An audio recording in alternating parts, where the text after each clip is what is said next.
આજરોજ અમરેલી મુકામે અમારું માવજત ફાઉન્ડેશન ટ્રસ્ટ છે તેના એક સેવાકીય હિસ્સો એટલે માવજત મેડિકલ સ્ટોર જેનું આજરોજ અમે ઉદ્ઘાટન કર્યું છે।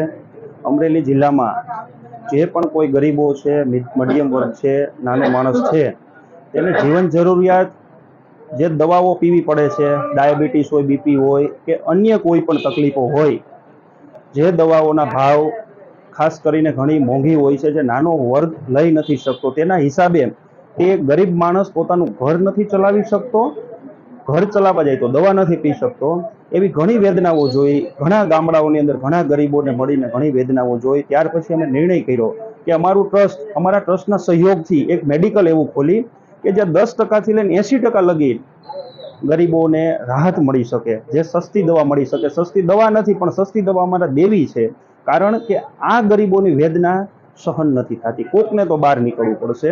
એના ભાગરૂપે અમે આજે મેડિકલનું આયોજન કર્યું છે અને આ મેડિકલની અંદર અમે વોકર છે, વ્હીલચેર છે, એવી અનેક સુવિધાઓ એટલે રાખી છે કે જે ગરીબ માણસ છે એનો કોઈને ફ્રેક્ચર થઈ ગયું છે કે અન્ય તકલીફ થઈ છે તો વિના મૂલ્યે અહીંથી લઈ જઈ શકશે અને તે લોકો જ્યાં લગીને એનો સાજા થઈ જાય ત્યાં લગીને એની પાસે રાખી અને પાછું મૂકી જશે। એક એવી સેવાકીય કાર્ય પણ ચાલુ કર્યું છે। તો અમરેલી જિલ્લાની જનતાને અને ખાસ કરી મારા જે પણ મિત્રો છે તે બધાને કહેવાનું કે સહયોગ આપો। અમે એક પહેલ કરી છે કે ફાઉન્ડેશન દ્વારા સેવાકીય પહેલ કરી